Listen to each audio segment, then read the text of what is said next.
Assalamualaikum warahmatullahi wabarakatuh. Sebelumnya saya Nova Auliatul Fauzia, perwakilan dari kelompok 1. Di sini saya akan mempresentasikan hasil diskusi kami terkait dengan masalah kesehatan karies gigi pada anak. Sebelum kita lanjut ke pembahasan pada kesehatan gigi anak, di sini saya akan membacakan nama-nama dari anggota kelompok 1. Yang pertama ada Brian, kemudian ada Dwi Agustina, lalu ada Oktona Sri, ada Fatma Cahyanti, Sofi Aprilia, Adelia Gita, Fakfir Wahyu, kemudian saya sendiri, Nova Aulia, lalu ada Violeta Dewi, Novia Egidia, Wulan Istiawati, Putra Armadilo, Wuridiani Mukti. Baik, yang pertama di sini saya akan membacakan untuk latar belakangnya terlebih dahulu. Karies gigi merupakan suatu penyakit gigi dan mulut yang paling banyak diderita. Karies gigi juga dapat terbentuk karena terdapat sisa makanan yang menempel pada gigi dan pada akhirnya akan menyebabkan pengapuran gigi, pengeroposan gigi, bahkan bisa sampai dengan berlubang atau patah. Jika berlangsung lama, karies gigi dapat menimbulkan masalah pada sistem pencernaan atau penurunan penyerapan gizi pada anak. Itu menurut Widiawati. Sedangkan menurut data survei World Health Organization atau yang biasa disingkat dengan WHO, tercatat bahwa di seluruh dunia 60 sampai dengan 90% anak mengalami karies gigi. Prevalensi karies gigi di Indonesia masih cukup tinggi. Terlihat pada tahun 2018, prevalensi karies gigi pada kategori umur 5 sampai dengan 9 tahun mencapai 54,0% dan kelompok umur untuk 10 sampai dengan 14 tahun sebesar 41,4%. Sejak tahun 1951, pemerintah Indonesia mengupayakan usaha peningkatan pengetahuan kesehatan gigi anak usia sekolah dasar melalui usaha kesehatan gigi di sekolah atau disingkat dengan UKGS. Adapun tujuan dari materi yang akan kita bahas pada kesempatan kali ini, yang pertama kita akan mengetahui definisi dari karies gigi sendiri, kemudian mengetahui faktor yang mempengaruhi karies gigi, lalu mengetahui instrumen yang digunakan untuk mengukur atau mengkaji karies gigi. Selanjutnya yaitu untuk mengetahui upaya yang dapat dilakukan baik secara promotif, preventif, kuratif, rehabilitatif pada masalah karies gigi. Yang terakhir yaitu tujuannya untuk mengetahui peran sekolah melalui UKS dan perawat sekolah dalam mengatasi masalah karies gigi. Baik, langsung saja saya di sini akan menjelaskan yang pertama terkait dengan pengertian karies gigi itu sendiri. Jadi karies gigi merupakan penyakit pada jaringan gigi yang diawali dengan terjadinya kerusakan jaringan yang dimulai dari permukaan gigi, pit fissure, dan daerah interproksimal. Kemudian yang meluas ke arah pulpa. Kemudian selanjutnya di sini saya akan menjelaskan apa saja sih faktor-faktor yang mempengaruhi terjadinya karies gigi. Di antaranya sebagai berikut. Yang pertama faktornya yaitu bisa jadi faktor keturunan. Penelitian terhadap 12 pasang orang tua dengan keadaan gigi yang baik terlihat bahwa anak-anak dari 11 pasang orang tua memiliki keadaan gigi geligi yang cukup baik. Kemudian yang kedua, faktornya dapat pengaruh ras terhadap terjadinya karies gigi ditemukan keadaan tulang-tulang suatu ras bangsa mungkin berhubungan dengan persentase karies yang mungkin meningkat atau menurun. Kemudian faktor yang ketiga yaitu jenis kelamin. Presentasi karies gigi pada wanita lebih tinggi dibandingkan dengan pria. Kemudian faktor yang keempat ada usia sepanjang hidup dikenal dengan 3 fase umur. Dilihat dari sudut gigi geligi yaitu pada periode gigi campuran, di sini molar 1 paling sering terkena karies gigi. Periode pubertas remaja usia di antara 14 sampai dengan 20 tahun. Kemudian untuk faktor selanjutnya yaitu bisa jadi dari makanan Jadi makanan itu sangat berpengaruh terhadap gigi dan mulut. Pengaruh makanan ini dapat dibagi menjadi dua, yaitu makanan yang menghasilkan energi dan juga makanan yang bersifat membersihkan gigi dan makanan yang lunak dan melekat pada gigi yang bersifat merusak gigi. Selanjutnya yaitu faktor vitamin dapat berpengaruh pada proses terjadinya karies gigi, terutama pada periode pembentukan gigi. Selanjutnya, faktor unsur kimia yang paling berpengaruh pada presentase karies gigi adalah fluor. Kemudian, faktor selanjutnya yaitu pengaruh air ludah terhadap gigi sudah lama diketahui, terutama dalam mempengaruhi kekerasan email gigi.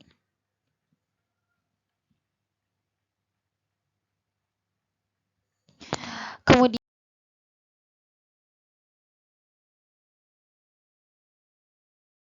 selanjutnya kita akan membahas mengenai instrumen untuk mengukur atau mengkaji karies gigi.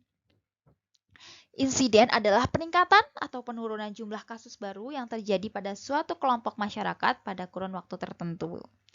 Menurut WHO pada tahun 2013, indeks DMFT yaitu ada 5. Yang pertama ada DT atau decayed teeth, kemudian ada MT missing teeth, kemudian ada FT filed teeth, kemudian yang keempat ada DFT atau number of decayed and filed teeth. Kemudian yang kelima ada DMFT yaitu number of decayed missing due to caries and filed teeth, yaitu adalah pengukuran ini dikenal sebagai indeks DMFT dan merupakan indeks aritmatika penyebaran karies yang kumulatif pada suatu kelompok masyarakat.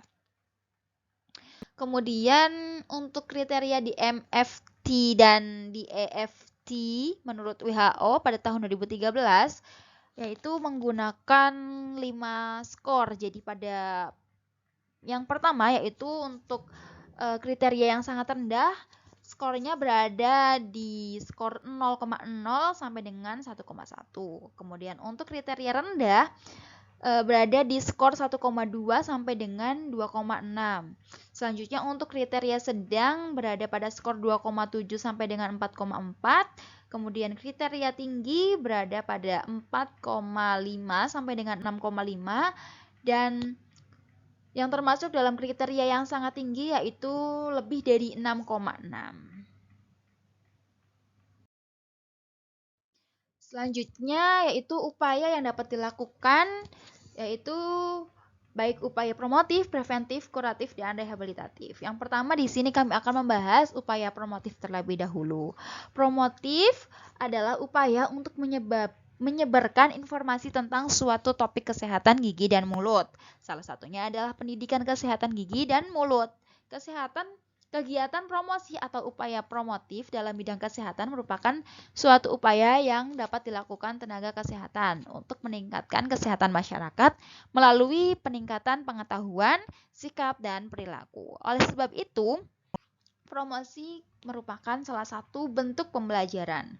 Karena promosi itu sendiri bertujuan untuk mengubah perilaku masyarakat menuju hidup sehat. Jadi penyuluhan kesehatan merupakan salah satu kegiatan promosi kegiatan yang mengembangkan pengetahuan yang benar tentang individu atau kelompok dan juga sikap positif terhadap kesehatan dengan pola hidup sehat sebagai cara hidup sehat sehari-hari berdasarkan kesadaran dan kehendakan individu itu sendiri. Penyuluhan dilakukan dengan menyampaikan pesan, menciptakan rasa percaya diri agar masyarakat mengetahui, sadar, dan paham, tetapi juga bersedia dan mampu menerapkan rekomendasi yang telah diberikan. Penyuluhan dapat dilakukan melalui metode ceramah dan dengan bantuan metode stimulasi dengan menggunakan media berupa media proyeksi. Kecuali sarannya dalam bentuk kelompok juga terdapat dukungan individu bagi setiap siswa secara kasus per kasus, yaitu berupa komunikasi terapeutik. Operasi ini dilakukan setelah dilakukan pemeriksaan kesehatan gigi dan mulut. Setelah kegiatan ini, setiap subjek mendapatkan leaflet tentang menyikat gigi. Selanjutnya untuk upaya preventif, jadi pencegahan karies gigi dapat dilakukan dengan berbagai cara, yaitu yang pertama, memelihara kebersihan gigi dan mulut dengan cara menghilangkan plak dan bakteri. Kemudian yang kedua, memperkuat gigi dengan larutan fluor. Kemudian yang ketiga, mengurangi konsumsi makanan yang terlalu manis dan lengket. Kemudian yang keempat, kita dapat menyikat gigi sesudah makan dan sebelum tidur saat malam. Lalu menggunakan sikat gigi yang berbulu halus. Kemudian yang keenam, mengkonsumsi buah-buahan yang berserat dan mengandung air sebagai pencuci mulut. Selanjutnya untuk pencegahan karies gigi yang terakhir, yaitu dapat diperiksakan giginya ke dokter gigi setiap 6 bulan sekali.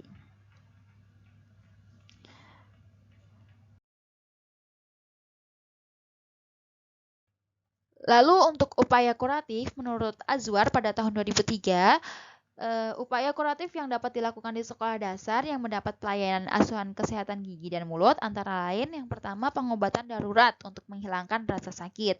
Tujuannya adalah untuk menghilangkan rasa sakit gigi dengan segera sebelum mendapat perawatan yang semestinya. Yang kedua, perawatan gigi dan mulut siswa pasca tindakan, yaitu untuk mempercepat penyembuhan pasien dan menghindarkan infeksi pasca tindakan. Kemudian yang ketiga, pencabutan gigi susu yang dilakukan dengan topikal anestesi.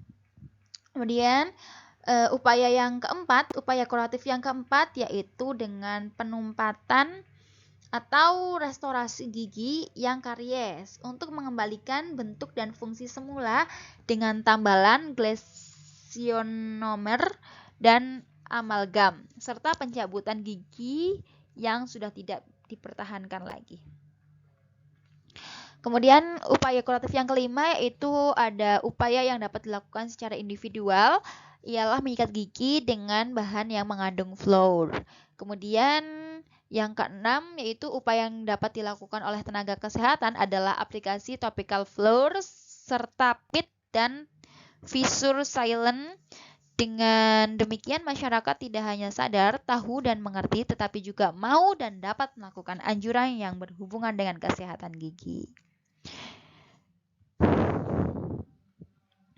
Selanjutnya, upaya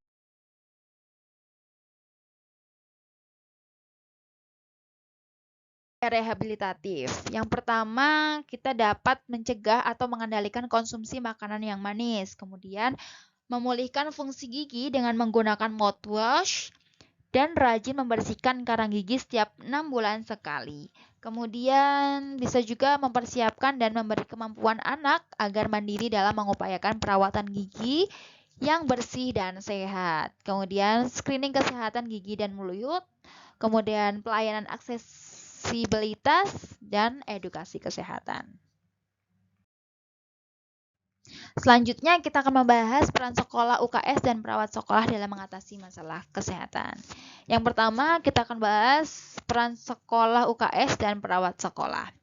Menurut Effendi pada tahun 2008, peranan perawat dalam usaha kesehatan sekolah antara lain sebagai pelaksana asuhan keperawatan di sekolah, kemudian mengkaji masalah kesehatan dan keperawatan peserta didik dengan melakukan pengumpulan data, analisa data, dan perumusan masalah dan juga prioritas masalah. Lalu menyusun perencanaan kegiatan UKS bersama TPUKS. Melaksanakan kegiatan UKS sesuai dengan rencana kegiatan yang disusun.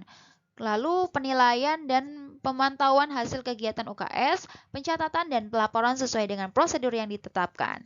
Sebagai pengelola kegiatan UKS, perawat kesehatan yang bertugas di puskesmas dapat menjadi salah seorang anggota dalam TPUKS.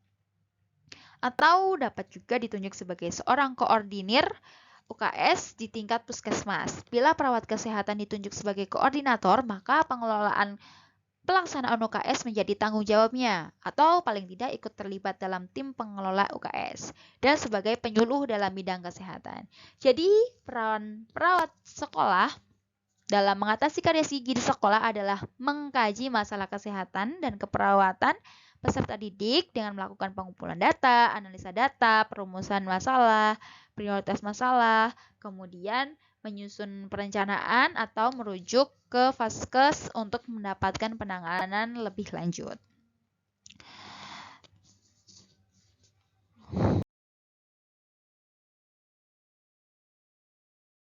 Kemudian selanjutnya peran sekolah atau guru dalam proses pembelajaran. Judge dan Berliner melihat ada 3 fungsi utama guru dalam pembelajaran, yaitu yang pertama sebagai perencana atau planner, pelaksana dan pengelola atau organizer, dan penilai, yaitu evaluator. Guru bertugas sebagai pendidik ataupun pengajar yang merupakan faktor penentu atau pemegang kunci keberhasilan siswa dalam menjaga kesehatan gigi dan mulut di sekolah. Karena pada masa sekolah, siswa menaruh percaya pada gurunya. Menurut Arianto pada tahun 2018. Usaha kesehatan gigi sekolah atau UKGS adalah upaya pemeliharaan dan meningkatkan kesehatan gigi dan mulut seluruh peserta didik di sekolah melalui pendidikan kesehatan, pelayanan kesehatan gigi dan mulut, serta pembinaan lingkungan kehidupan sekolah sehat. Salah satu bentuk program pelayanan dari UKGS adalah dengan memberikan pendidikan tentang kesehatan gigi dan mulut terhadap murid-murid yang melibatkan guru di sekolah tersebut. Kemudian selanjutnya kesimpulan. Jadi kesimpulannya adalah karies gigi merupakan penyakit pada jaringan gigi yang diawali dengan terjadinya kerusakan jaringan yang dimulai dari permukaan gigi kemudian yang meluas ke arah pulpa. Karies gigi disebabkan oleh asam yang dihasilkan dari interaksi mikroorganisme, saliva, dan sisa makanan. Makanan sangat berpengaruh terhadap gigi dan mulut karena makanan dapat melekat pada gigi sehingga dapat merusak gigi.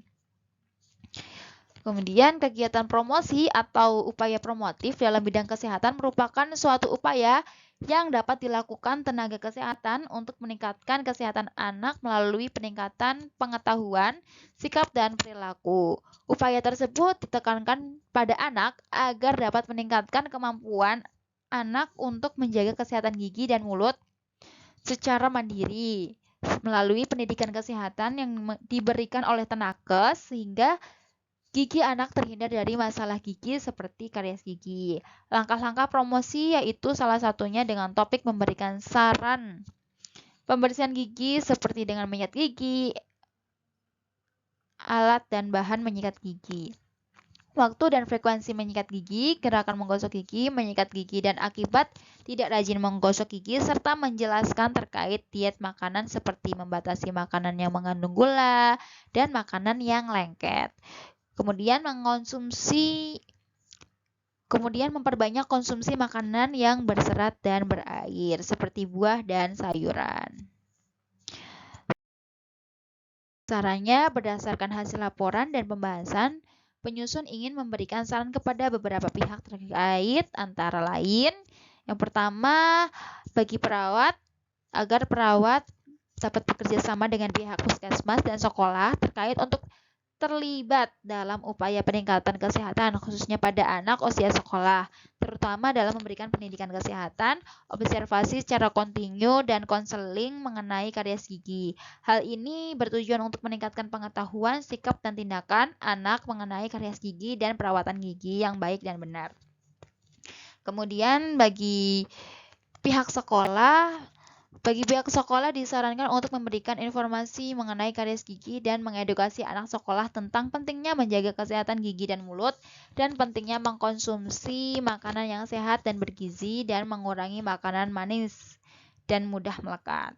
Kemudian saran yang ketiga yaitu bagi anak sekolah diharapkan kepada anak-anak untuk membiasakan mengkonsumsi makanan yang bergizi dan kaya akan kalsium seperti ikan, susu. Kemudian makanan yang mengandung fluor seperti sayur, daging, dan teh.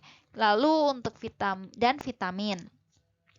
Kemudian mengurangi konsumsi makanan manis dan mudah melekat serta lebih memperhatikan kesehatan gigi dan mulut yaitu dengan cara menyikat gigi secara benar dan teratur dan memeriksakan giginya minimal 6 bulan sekali ke poliklinik gigi.